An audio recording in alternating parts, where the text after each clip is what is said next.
आज हमारे बीच स्वरोज नेटवर्क के संस्थापक माननीय डॉक्टर आर एस प्रवीण जी हमारे बीच उपस्थित हैं। आप तेलंगाना सरकार में एडिशनल डीजीपी रहे हैं, भारत सरकार में सॉरी। और आज जो प्रेस वार्ता आप सब लोगों को यहाँ बुलाने का उद्देश्य था, सर ने शिक्षा के क्षेत्र में, जैसा आप सब लोग जानते हैं कि पिछले 15 सालों से शिक्षा के क्षेत्र में ज़मीनी स्तर पर काम कर रहे हैं। अभी तक दक्षिण भारत में शिक्षा के क्षेत्र में काम करते थे। इसी बात को ध्यान में रखते हुए सर ने नॉर्थ के राज्यों में भी शिक्षा के क्षेत्र में जिस तरीके से दक्षिण के क्षेत्र में काम किया, उसी तरीके से नॉर्थ में भी काम करना चाहते हैं। इसी संदर्भ में 30 जून को नॉर्थ के सभी राज्यों से एक सेमिनार बुलाया है। उस सेमिनार का टॉपिक है मैं भी IAS IPS विशाल सेमिनार। उस सेमिनार में सर के साथ साथ और भी जो भी स्वरोज नेटवर्क के सदस्य हैं वो सभी लोग उसमें उपस्थित होंगे और मार्गदर्शित करेंगे। मैं निवेदन करूंगा माननीय डॉक्टर आर एस प्रवीण जी से कि आप सभी मीडिया बंधुओं को संबोधित करेंगे। मुझे बहुत खुशी हो रहा है आज हमें दिल्ली के शहर में स्वेरोस नेटवर्क का प्रोग्राम का बारे में आपको बताने के चक्कर में। और मेरे साथ जसवंत जी है, हमारा स्वेरोस नेटवर्क का नॉर्थ इंडिया का कोऑर्डिनेटर है। बहुत खुशी हो रहा है जसवंत जी जैसा एक मेहनती मिशनरी क्रांतिकारी आज हमारे स्वेरोस नेटवर्क में शामिल है। और स्वेरोस नेटवर्क के बारे में 2 चीज़ मैं आपको बताना चाहता हूं, क्योंकि नॉर्थ इंडिया में ये पहली बार हम स्वेरोस नेटवर्क आ रहे हैं। स्वेरोस नेटवर्क 2012 में जितने भी नैवासिक विद्यालय रहे दक्षिण भारत में, खास करके आंध्र प्रदेश और तेलंगाना में, वो विद्यालय में ये छात्रावास में जितने भी स्टूडेंट्स रहे वो सभी लोग अलुमनाई नेटवर्क यानी कि पूर्व विद्यार्थियों का नेटवर्क में ये लोग आ गए। ये लोग दलित का नाम बाहर रख के स्वेरोस करके एक नया नाम लगाए, जो बाबा साहेब अम्बेडकर शिक्षा के जरिए अपना खुद की ज्ञान बढ़ा दिए और विदेशों को गए, विदेशों के विश्वज्ञानी बन गए। विश्वज्ञानी बनने के बाद फिर वापस आ गए। वापस आने के बाद देश के संविधान लिखे और संविधान के वजह से आज करोड़ों लोग का जीवन बदल गए, देश का जीवन बदल गए। तो ऐसे शिक्षा को मद्देनज़र में रखते हुए हमने स्वेरोस नेटवर्क स्टार्ट किए और आज से 10 साल पहले नेटवर्क शुरू हो गए थे और काफ़ी सारे चीज़ किए। CSC और ST समाज और OBC समाज, माइनॉरिटी समाज में जितने भी गरीब लड़के और लड़कियां थे वो लोगों का शादी 12वीं कक्षा से पहले होते थे या स्कूल छोड़ के चले जाते थे। लेकिन ये लोगों को फिर शिक्षा में लाने के लिए कोई ज़्यादा कोशिश नहीं किया।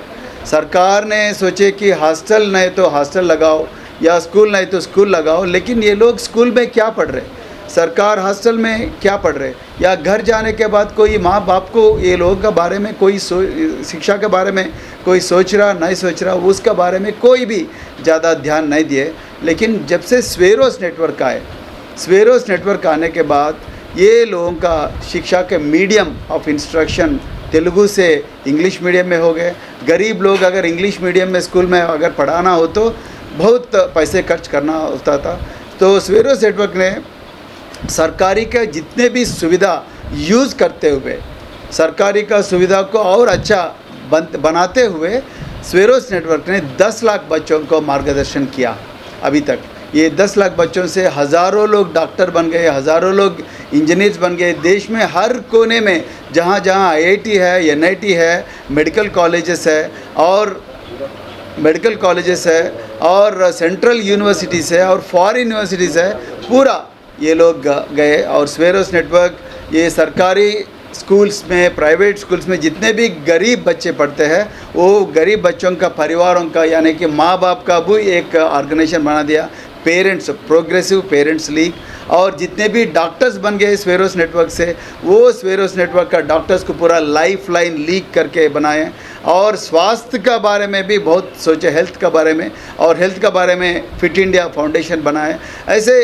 और अपना खुद के लिए एक कोऑपरेटिव क्रेडिट सोसाइटी भी स्वेरोस नेटवर्क बनाए। ऐसा हर स्टेट में, हर जिला में स्वेरोस नेटवर्क, तेलुगु स्टेट्स में यानी कि आंध्र प्रदेश और तेलंगाना में, पूरा स्टेट, दोनों ज़िले में, दोनों स्टेट्स में हर ज़िले को फैल गए और वहाँ से लेके कर्नाटक में भी स्प्रेड हो गए। कर्नाटक में कम से कम 1000 स्वेरो सर्किल्स यानी कि परिवर्तन पाठशाला चला रहे स्वेरोस नेटवर्क, और वहाँ से लेके और हमारे स्टूडेंट जहाँ जहाँ गए, राजस्थान गए तो वहाँ स्वेरोस नेटवर्क शुरू किए, पंजाब में भी स्वेरोस नेटवर्क शुरू किए, मध्य प्रदेश में भी स्वेरोस नेटवर्क शुरू किए, और उत्तर प्रदेश में हमारा जसवंत भाई ने पूरा जितने भी कम से कम 60 जिलों में स्वेरोस नेटवर्क ये हो गए, स्प्रेड हो गए। अभी हमें बहुत खुशी लग रहा है ये चीज़ आपको बोलने के।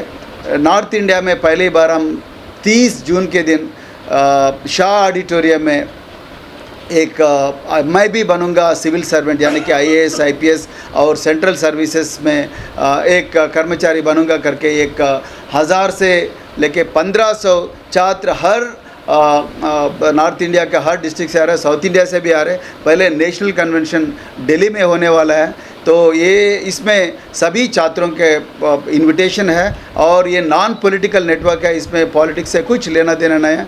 महापुरुषों का विचारधारा और खास करके शिक्षा का क्रांति को मद्देनज़र में रखते हुए और ये शिक्षा के इम्पोर्टेंस को हर घर को पहुंचाना करके ये स्वेरोस नेटवर्क आ गए। इसीलिए मैं पूरा ये जितने भी लोग गरीब लोग हैं स्वेरोस नेटवर्क का मेंबर बने और अपना बच्चों का शिक्षा का मार्गदर्शन ले और अपना बच्चे कामयाब बनने के लिए स्वेरोस नेटवर्क का बहुत यूज़ होगा करके मैं ये चीज़ आपको बताने के लिए इधर आया हूँ।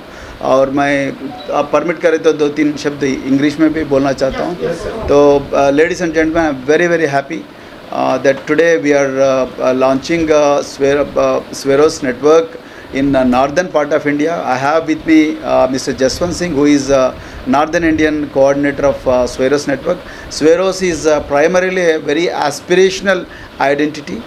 यानी कि लोग the poor people have been termed as Dalits or Pichde or Shoshit or they have been given a lot of other names, but Sweros network is a very aspirational identity.